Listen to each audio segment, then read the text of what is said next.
에고가 바라보는 돈과 참나가 바라보는 돈이 서로 많이 차이가 납니다. 에고에게는 돈이 목적으로 보이고 참나에게는 돈이 수단으로 보입니다. 사실 에고에게는 삶 전체가 어떤 목적으로 여겨지게 되고 참나에게는 수단으로 여겨지게 되죠. 목적과 수단에 대한 각자의 관점에 따라 돈과 삶이라는 부분은 완전히 다른 모습을 취하게 될 거라는. 인간은 돈에 쫓겨다니게 되어 있습니다. 평생을 돈에 쫓겨다니며 돈에 의해 웃기도 하고 돈에 의해 울기도 하면서 내가 돈을 몰고 가고 있는 건지 돈이 나를 몰고 가고 있는 건지 전혀 분간할 수 없을 정도로 돈의 지배력에 파묻혀 지내게 됩니다. 현대 사회에서는 돈이 곧 그 사람의 능력을 나타내는 지표이죠. 돈이 많은 사람은 능력이 많은 사람이고 돈이 적은 사람은 능력이 적은 사람으로 치부됩니다. 돈은 자신의 자존감과도 아주 밀접한 관계가 있습니다. 수중에 돈이 많으면 자존감이 높아지고 수중에 돈이 적으면 자존감이 낮아집니다. 돈은 삶의 자유도에도 큰 영향을 미치죠. 돈이 많으면 보다 자유로운 삶을 살 수 있고 돈이 적으면 훨씬 자유롭지 못한 삶을 살게 됩니다. 인간 사회에서는 돈이 신보다도 더 강한 파워를 가지고 있습니다. 인간의 심리를 들었다 놨다 할 수도 있고 보다 많은 선택지를 제공하게 됨으로써 자신의 의도대로 일을 이끌고 나가는 것이 훨씬 수월해지죠. 인간은 돈이 가진 막강한 파워를 동경하며 돈의 그림자를 쫓아 홀린 듯이 뒤따라가게 됩니다. 돈이 내뿜는 강력한 유혹의 향기에 취해서 자신이 어디를 향하는지도 모른 채 정신없이 발걸음을 옮겨가게 되죠. 현대 물질 문명 사회는 인간을 돈의 노예로 만들어버렸습니다. 돈이 인생의 목표가 되도록 만들었고 돈이 인간의 정체성을 지배하도록 만들었습니다. 돈이 곧 행복이라는 관념을 심어주어 돈의 굴레에서 벗어나지 못하도록 만들었습니다. 인간의 인생은 돈이라는 감옥에 갇혀 평생을 돈의 영향력 아래에 굴복하며 돈을 상전처럼 떠받들면서 신주단지 모시듯이 애지중지하게 됩니다. 통장 잔고가 올라가면 행복해지고 통장 잔고가 내려가면 불행해지죠. 돈과 물질이 지배하는 현대사회에서는 자신의 깊은 내면에 있는 본질인 영성을 일깨우기가 참 어렵습니다.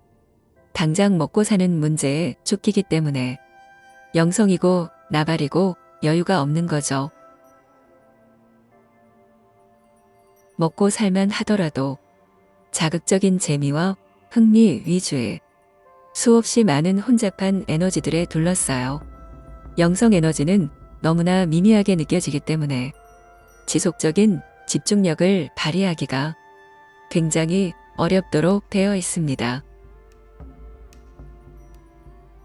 이런 가혹한 환경 가운데에서 나의 본질, 삶의 본질을 향한 마음의 불씨를 계속 살려나간다는 것은 나의 DNA 속에 참나의 설계가 강하게 각인되어 있음을 의미한다고 할 수 있죠.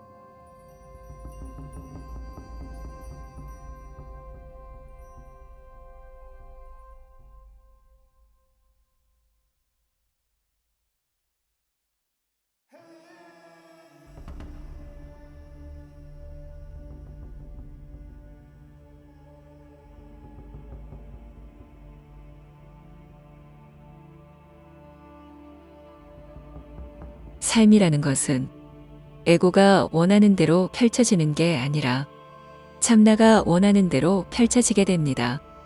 에고는 참나의 설계를 이해하지 못하기에 나에게 왜 이런 일들이 일어나는지 대부분은 받아들이지 못하죠. 이게 3차원 체험의 메커니즘입니다. 에고의 바람과 참나의 바람의 괴리 현상. 참나의 바람은 꽁꽁 숨겨진 상태에서 에고의 바람이 이리저리 방황하는 체험.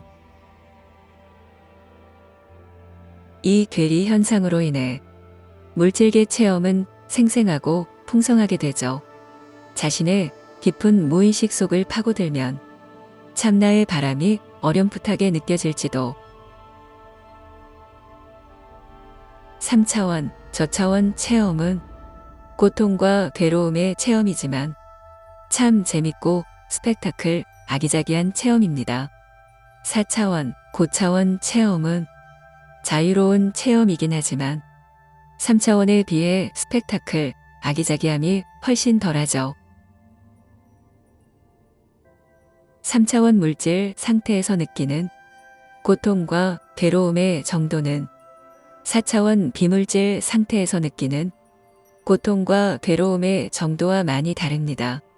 물질 상태에서의 고통과 괴로움이 비물질 상태에서보다 훨씬 더 강도가 크죠. 4차원 비물질 상태에서는 고통과 괴로움의 지속이 매우 짧지만 3차원 물질 상태에서는 고통과 괴로움의 지속이 매우 길게 나타납니다. 4차원 비물질 체험은 내가 원하는 대로 바로바로 이루어지는데 3차원 물질 체험은 내가 원하는 대로 되는 게 거의 없다 보니 마음은 항상 조바심과 결핍감으로 가득 차게 되죠. 조바심과 결핍감은 항상 무언가에 쫓기는 듯한 느낌을 가져오고 계속해서 나를 채찍질하며 앞을 향해 달려나가야만 하는 것 같은 압박감이 나를 짓누르게 됩니다. 그렇게 계속 앞을 향해 달려가다 보면 중간중간에 번아웃 현상이 나타나기도 하죠.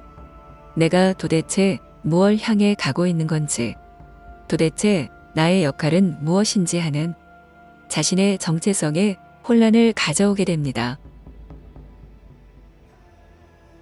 번아웃 현상이 와서 자신의 정체성에 큰 혼란이 생기더라도 별다른 대안이 없기에 잠시 방황하는 마음을 가졌다가도 지금까지 달려왔던 관성에 의해 그 길을 쉽게 벗어나지 못하고 다시 계속해서 달려가게 됩니다.